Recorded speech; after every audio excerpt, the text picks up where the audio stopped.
Welcome to Manna-Fest, hosted by international evangelist, teacher, and author Perry Stone. Enjoy unique insight into prophetic and practical truth. It's time to feast on fresh manna, so get ready to be blessed and encouraged. And now, here is your host and teacher, Perry Stone. I want to thank you for joining me on this Manna-Fest special with my dear friend, Hebraic Roots scholar. I'm going to say he is a scholar because he reads Hebrew, speaks Hebrew, teaches it. Wonderful friend, Bill Cloud. Bill, good to have you. Let's do the official handshake. You know, we have to do that. Yeah, okay. We just have. So anyway, last week we started our program, our telecast, our series with a foundational study on why we go to the Old Testament and take verses that deal with warnings. And we laid a foundation of that. We're not going to repeat that, but we're going to ask ourselves this question: why is America in trouble? And it would take someone who just is paying no attention whatsoever to think that we're all well doing fine. Now, we want to go to Leviticus 26, 24 through 25. Read this very carefully, and then we're going to elaborate on something called the difference between commandments and covenants. Covenants that are established by God and commandments or instruction that are given by God. Here we go. Leviticus 26, 24 through 25. God tells ancient Israel, "Then I will also walk contrary unto you and will punish you 7 times for your sins. I will bring a sword upon you that shall avenge," now watch this phrase, "that shall avenge the quarrel of my covenant. And when you are gathered together within your cities, I'll send a pestilence among you, and you shall be delivered into the hand of the enemy." Now, the first thing that I want to say, because I feel like someone is thinking this, what kind of God would do something like that? If you have a child that is on drugs or heavy into alcohol, and you've got them and they're out there driving their car at night, you as a parent worry. And what do? You say, "You're not going to get the car. I'm taking the keys. This is over till you get help." We do that not because we hate them. We do that because we love them. God knows that if we as a nation and a people who understand His Word go against His Word, it could eventually cause us to be eternally separated from Him. So in order to bring us back to Him, God allows sometimes very negative, serious situations to occur to bring us back to Him. There are children that have been in rebellion that had to go to prison. It tears the heart of a mom and dad out when that happens. However, I have met men that spent 4 and 5 years in prison who came out converted to the Lord with a covenant with Jesus Christ. And they said, as awful as it was the best thing that ever happened to me. It probably saved my life being there, keeping me off the street, getting shot by a drug dealer. And so, please notice that as we talk about these things today, it is not God who's angry and wants to just kill everybody on the planet and get rid of people. It is God saying, "You're created in my image and my likeness. I'd really love to spend eternity with you. But in order for me to get your attention, you are really walking away from me. And my law and my instruction says, if you obey me, blessing will come. If you don't, curse will come." So having said that, Bill, I want you to explain to the people for a moment. Let's go back to the Word of God. We're going to actually go back in a moment to the Garden of Eden and explain to us in Hebrew the difference between covenant, the word in Hebrew, commandment or commandments in Hebrew, and in your perspective, they work together, but what's the difference between the two? Well, a mitzvah is a commandment. It's an instruction. It's what you do because you are in relationship with the God of Abraham, Isaac, and Jacob. Or let's put it this way, because you are in covenant with the God of Abraham, Isaac, and Jacob. The word covenant is brit. And so there are distinctions, but they work kind of hand in glove with one another. Here's the way I like to put it. Okay. I keep God's instructions not so that I can be saved. I keep God's instructions because I am saved, because I am in that relationship. We can see this pattern, since we've spoken about that, we can see this pattern all the way back in the very beginning. God brings Israel out of Egypt, not because they were keeping commandments. He brings them out of Egypt because they placed their trust in the blood of a lamb that they put upon the doorpost. So He delivers them, He redeems them, He saves them out of Egypt. Then He brings them to the mountain. Then He says, "Here are my instructions. Here's how I want you to live. This is what I want you to do. This is what I don't want you to do. And if you're faithful to do that, then this covenant relationship will be sustained. It will grow. It will mature. It will get deeper." If we could relate that to a husband and wife, They enter into covenant with one another. And then they begin the process of learning what the other likes, what they don't like, and not pushing the other's button. And they refrain from doing this. They want to do that because they know that enhances the relationship. But they're already in covenant with one another. So that would be, I guess, the most simple way to look at these things. And I want to just reemphasize something here that you brought up, that our Father in heaven is not one who is enamored with death. He's not the God of the dead. He's the God of the living. And so when we walk in obedience to Him and keep His instructions because we are in covenant with Him, then there is an inherent blessing in that. And then when we walk contrary to that, there is an inherent curse. And so rather than God saying, I'm going to zap you with a lightning bolt because you disobeyed me, what we really end up doing, Perry, and this was my point, we bring the curse upon ourselves. We bring these things upon ourselves because we're walking contrary to the only way that leads to blessing. So that's good. Now, having said that, in Genesis chapter 26 and verse 5, God said to Abraham, if he obeyed God's commandments and His instruction, the whole world would be blessed through him. We have Exodus 15:26. If Israel obeyed the commandments of God, none of the diseases of Egypt would come upon them. So there's a health benefit in being obedient to God. An inherent blessing. An inherent blessing. Exodus 20 verse 6, God said, I will show mercy to thousands who will keep my commandments. So there's a generational blessing placed on the family who will follow the instruction of God's Word. It's there. Let me say this though. I want to go back for a moment and talk about the first commandment and the first covenant. Because in order to the first relationship we have with God is not to keep a commandment, it's to enter into covenant. Once we enter into covenant with Him, then we're instructed, now keep my commandment because you know me, because you have a relationship with me. The first covenant, and this is very important, everybody hears this because later on in our teaching, this is going to come into play real heavy. You'll understand it later, probably on some other programs. In the Bible, the very first covenant was when God went into Adam and cut his side, took a rib, and made a woman, or made Eve. Now, Bill, the reason I say this is the first covenant is because the word brit means to cut. There is a meaning in the Hebrew concept of covenant that it involves cutting. Now, in the sacrificial aspect of God's law, the covenant was established through taking an animal, a lamb, a sheep, a goat, or a ram, which Abraham did, by the way, and cutting that animal where blood is shed, because without the shedding of blood, we know there was no remission of sins, and that caused them to enter into a covenant relationship with God, because that word covenant means to cut. Now, watch carefully. In the book of Genesis, we read that it says that on the 8th day of a male child, if they were Jewish and they were a male child, they entered into a covenant with God on the 8th day through circumcision. Here we go again. Circumcision is a mark that produces blood. It's the removing of the foreskin of the little boy at 8 days of age.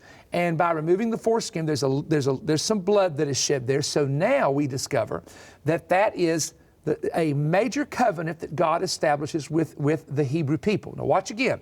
First covenant is a man and a woman who in the garden, God brings Eve to Adam after cutting him. So in other words, Adam was cut near his heart, where his rib is, to identify the relationship that he's going to have with this woman. Now, when the man and woman come together and produce a firstborn son, if they were Hebrew, there is another covenant that's established called circumcision. Now, follow me carefully. The reason circumcision was so important to God is that in what we would term, we call it the first covenant, second covenant, Bill and I do, because the second is just a continuation of the first, which seals redemption through Jesus Christ. But using the terms you're familiar with, if we go into the Old Testament, we would discover that when a boy was circumcised and he became a man, that the seed that is in his loins is actually called a child when it's still in seed form. This is interesting. Because God, he didn't mix any words here. God says, your seed, and He addresses it as though they're already there. I can prove this to you. It says that Abraham paid tithe for Levi when he paid tithe to Melchizedek, for Levi was still in his father's loins. Now imagine Abraham is doing something that's going to affect a generation, 3 generations from him. You had to have Isaac, you had to have Jacob, you had to have Levi. Levi wasn't born for hundreds of years later, but the seed in Abraham was the seed of future generations. Now watch.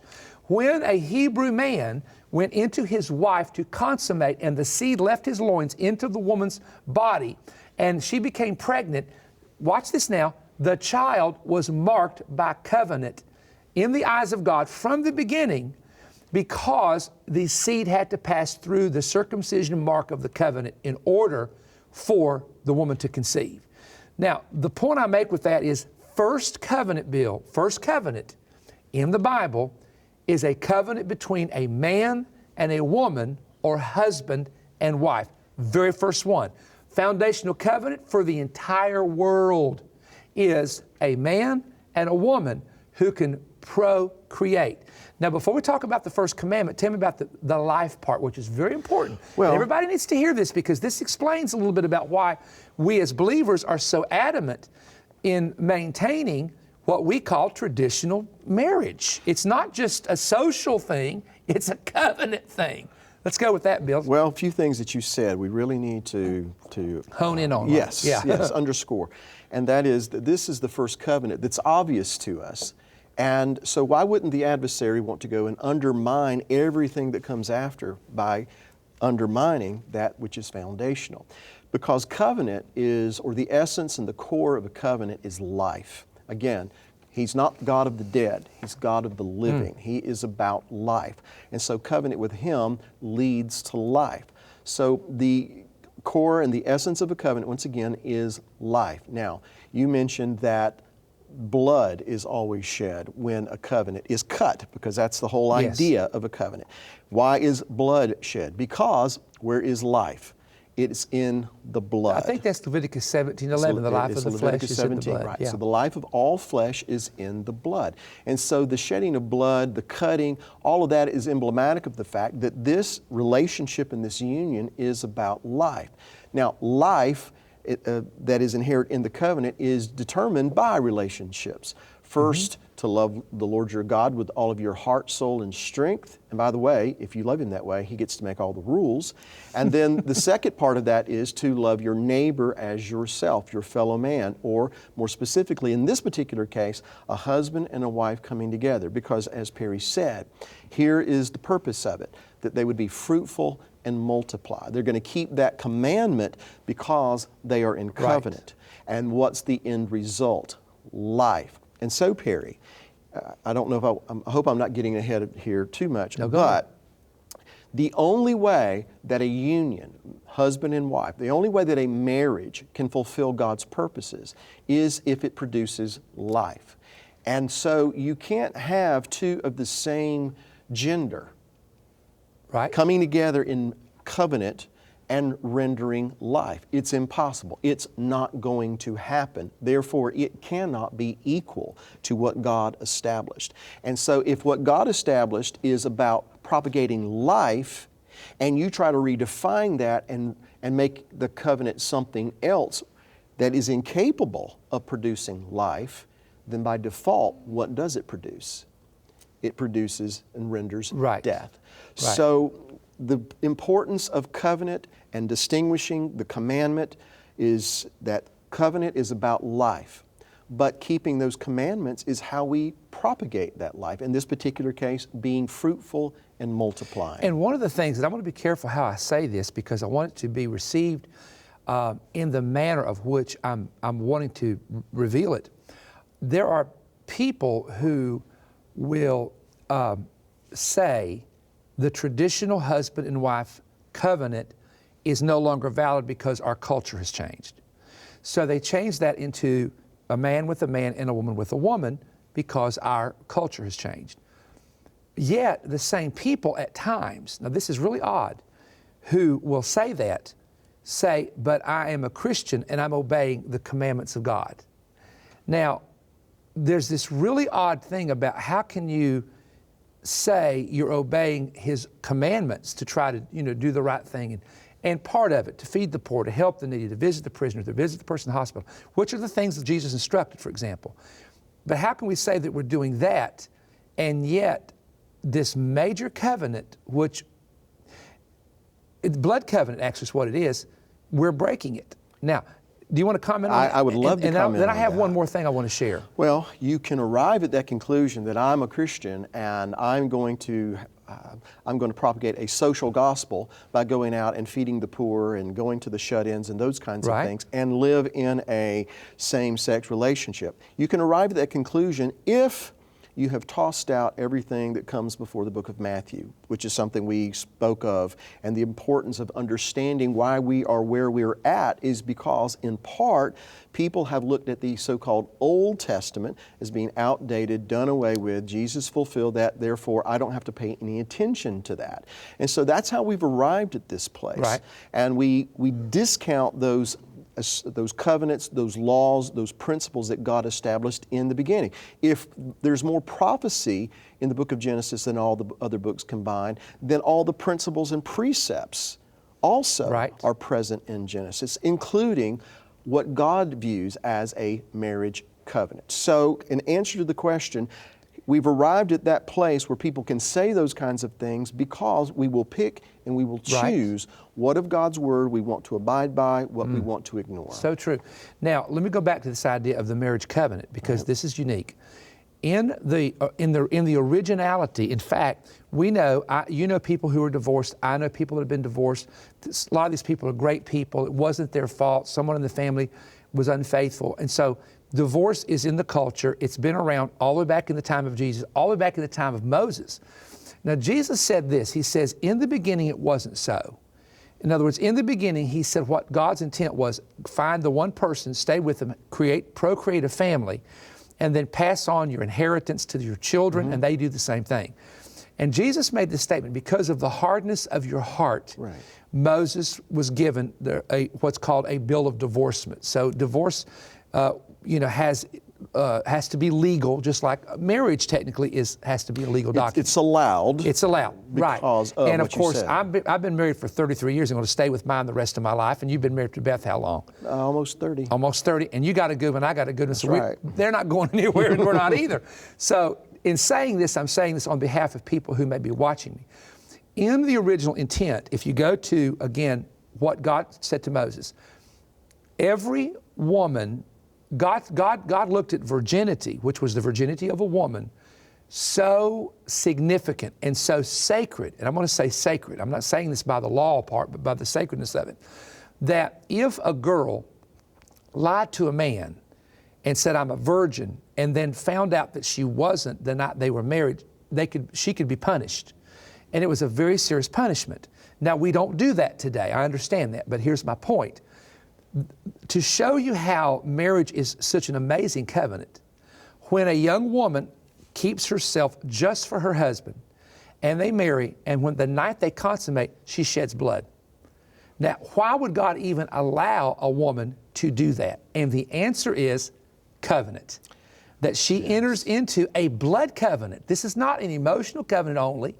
It's not just a spiritual covenant. It's not an economic covenant. Hey, you got money, I got money, let's get married.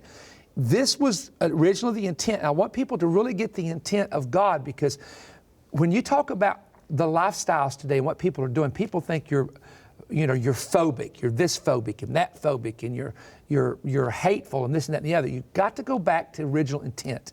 First covenant, man and woman, in which God cuts Adam's rib and makes Eve from the closest part of his heart. She has his heart, he has hers, so to speak. First commandment, go replenish the earth, be fruitful and multiply. Now I want to say something Bill said a moment ago and reiterate it. The only way you can be fruitful is the seed of a man going into the egg of a woman. Someone says, well, test tubes can make babies. Yes, but you still have to have both those combinations to do it. You're not creating a robot out there, you're creating a living person. And that is the only way for humanity to carry on, is the procreative process. Now, people who cannot have children adopt children. One of our couples on staff, Larry and Gina, just adopted a really cute little baby girl. And so that is a great thing for a couple to do. But if a person is not in the traditional covenant of marriage, and we're looking at it like, as the Bible talks about, that there would be men with men, women with women, it was in the days of Lot, it was in the days of Noah, it's been through the history of the Roman Empire, etc., then the danger is this: people have to choose what they're going to be. If you want to be a sinner, you can be a sinner. If you want to be a Christian, you can be a Christian. If you want to be a Hindu or Muslim, you can choose to be what you wish to be. But what you've got to understand about it is this: you cannot put a covenant spoken blessing on that which is contrary to the covenant. Meaning, doesn't matter if it's a preacher, a bishop, or a priest. If that man or woman is attempting to bless something that is against covenant, not your opinion or my opinion, covenant, it cannot hold a blessing. And I got about 30 seconds, Bill. Do you have a little closing you want to add? Because this is kind of the theme of what we're talking about today. Well, not only, even the book, you know. You addressed those specifics there, but also consider that the first covenant, man and woman, God removes the rib, makes a woman, is also a pattern for the two becoming one. Oh, wow. They shall become one That's flesh. good. And Paul talks about this in Ephesians 2, the one new man. So not only do you disrupt the natural order of things, but you tamper with the patterns that God has established in the beginning. We're so glad to be able to share this with you. We've got a lot more coming up in the next several weeks. Bill and I have completed a book. I have completed a CD series that I really want to get into your hands. Watch carefully. Stay with me. I've got some announcements when we come back.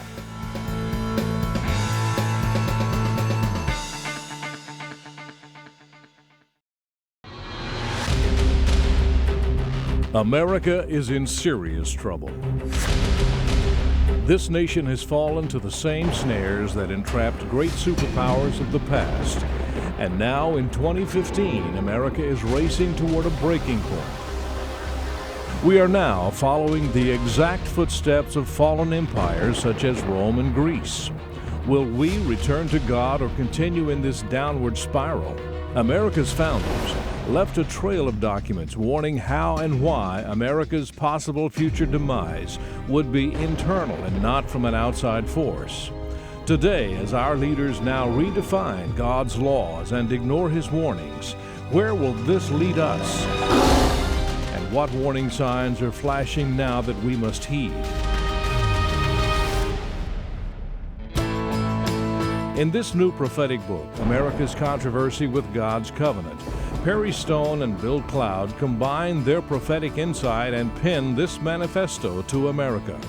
A message every concerned American must read and respond to before the hedge is removed and spiritual darkness blankets the nation. Due to its content, this book will not be available in bookstores. This book is part of package offer ACC 115. Perry has also just completed an urgent prophetic update on 2 audio CDs, In the Shadow of the Final Beast. These CDs contain new research and information exposing the real reasons behind the ISIS beheadings and the ancient demonic spirit emerging over Iraq and Syria. Perry unlocks the book of Daniel and John's apocalyptic prophecies with new insight he has never taught on Manna-Fest. He reveals how the coming wars will not be geopolitical, but will be wars over religious ideology centering on the deity of Jesus Christ. This is a stunning expose every believer should hear. All indications point to the foundation being laid for the man called the Antichrist to arise from the Middle East and not from Europe, as many teachers have taught. The new book by Perry Stone and Bill Cloud, America's Controversy with God's Covenant, as well as Perry's 2 CD prophetic update, In the Shadow of the Final Beast, are now available by calling toll-free 1-888-21-BREAD. That's 1-888-212-7323. Or order online at perrystone.org. You may also send your donation of $30 or more to Perry Stone, Post Office Box 3595, Cleveland, Tennessee 37320. When you order, request offer ACC 115 and include your donation of $30 or more as your support of the Manna-Fest broadcast. As always, thank you for watching Manna-Fest with Perry Stone. We look forward to hearing from you today. I think the offer that we have available, the book by Bill Cloud and myself, and also the audio CD about living in the shadow of the Antichrist, shadow of the beast, is probably one of the most important words for 2015 that the body of Christ will hear. I'm saying that very sincerely because I really believe that this combination is going to open up the eyes of your understanding. You are going to be given some information in both of these resources that will help explain some things, also warnings, also showing you where we're going. And I want to just very briefly mention that it's not available in any bookstores. You only can get it through the ministry. One more comment about the CDs, and that is that the material on there, there's a lot of things that will not be taught on Manna-Fest because the Manna-Fest program goes into sensitive areas. And this is the reason why we like to put things on either DVD or CD where people can watch it in their home. But the biggest thing is this, that for us, that when you get the resource material, you help keep the Manna-Fest telecast on the air. So please remember that. Okay, we're excited to be coming to some places very soon. On February the 22nd, which is a Sunday, Healing Place Church in Baton Rouge, Louisiana. All you folks in Louisiana, I've not been there for a couple of years. Please, if you can, come to Healing Place Sunday at 9, 11:15, and 5. I always preach different messages in every service. Man, we're looking forward to coming back there. We love those folks in Baton Rouge. Amen. We love Cajun food, by the way. I just thought I would throw that out there. Free Chapel, Orange County, February the 27th through March the 1st is a Friday through a Sunday. Please go at perrystone.org to get all your information on that. It's Irvine, California. Abbas House, Ron Phillips, Wednesday, March the 4th, one service only. The Church Alive, Pastor Randy Long, Conway, Arkansas. Now, we've not had a conference there. This will be one of our first conferences. Friday through Sunday, March 6th to the 8th, Potter's House in Denver, Colorado, Dr. Chris Hill's church. Sunday morning only. There's a 9 o'clock and 11 o'clock service. If you want to hear us in person, come out there and be with us.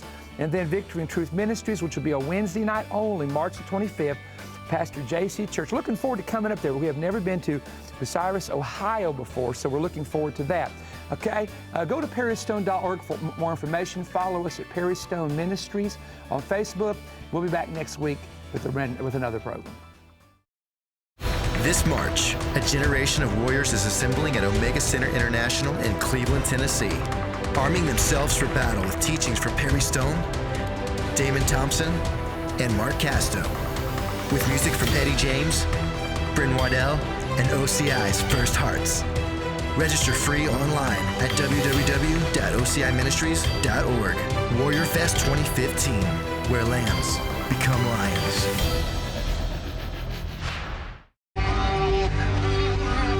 Make this your year to feel the history, taste the culture, experience the antiquity, walk where the modern touches the ancient. Sign up now to join Perry Stone November 23rd through December 2nd for an unforgettable tour of Israel. For more information, visit perrystone.org or call 1-888-321-3629. Make this your year for a trip of a lifetime. Now available in bookstores everywhere. Perry Stone's prophetic book, Deciphering End Time Prophetic Codes. Get your copy today.